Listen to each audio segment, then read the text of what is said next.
Mark chapter 8. In those days, the crowd once again became very large, and they had nothing to eat. Jesus called the disciples to him and said, I have compassion on the multitude, because they have stayed with me now 3 days, and have nothing to eat. If I send them home hungry, they will faint along the way, for some of them have come a great distance. His disciples replied, Where in this desolate place could anyone find enough bread to feed all these people? He asked them, How many loaves do you have? They said, 7. He commanded the multitude to sit down on the ground, and he took the 7 loaves. Having given thanks, he broke them, and gave them to his disciples to serve. And they served the multitude. They also had a few small fish. And Jesus blessed them and ordered that these be set before them as well. They ate and were filled. They took up 7 baskets of broken pieces that were left over. Those who had eaten were about 4,000. Then he sent them away. He got into the boat with his disciples and went to the district of Dalmanutha. The Pharisees came out and began to question him, seeking from him a sign from heaven and testing him. Jesus sighed deeply in his spirit and said, Why does this generation demand a sign? Truly, I tell you, no sign will be given to this generation. He left them, and again entering into the boat, departed to the other side. Now the disciples had forgotten to take bread, except for 1 loaf they had with them in the boat. Watch out, he cautioned them. Beware of the leaven of the Pharisees and of Herod. And they reasoned among themselves, saying, It is because we have no bread. Aware of their conversation, Jesus asked them, Why are you debating about having no bread? Do you still not see or understand? Do you have such hard hearts?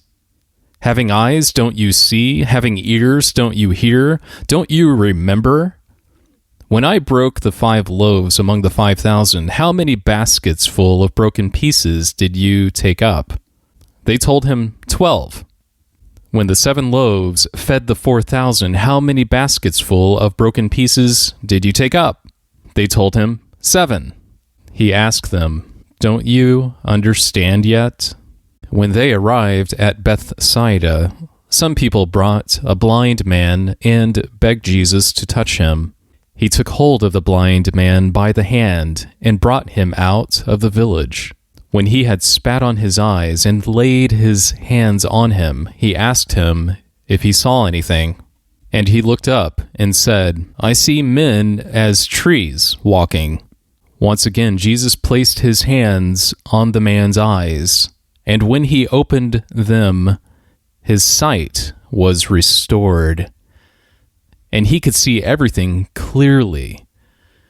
He sent him away to his house, saying, Don't enter into the village, nor tell anyone in the village.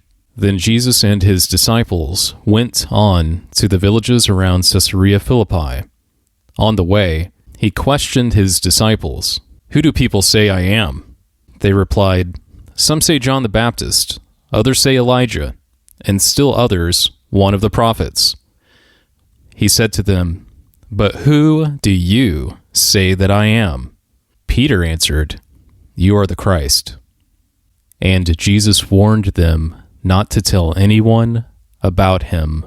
He began to teach them that the Son of Man must suffer many things and be rejected by the elders, the chief priests, and the scribes, and be killed, and after 3 days rise again. He spoke this message quite frankly, and Peter took him aside and began to rebuke him.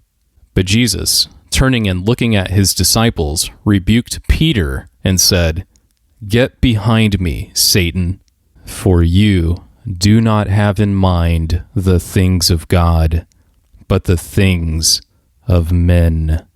Then Jesus called the crowd to him along with his disciples, and he told them, If anyone wants to come after me, he must deny himself and take up his cross and follow me. For whoever wants to save his life will lose it, and whoever will lose his life for my sake and the sake of the good news will save it. For what shall it profit a man if he shall gain the whole world and lose his own soul? Or what shall a man give in exchange for his soul? If anyone is ashamed of me and my words in this adulterous and sinful generation, the Son of Man will also be ashamed of him when he comes in his Father's glory with the holy angels.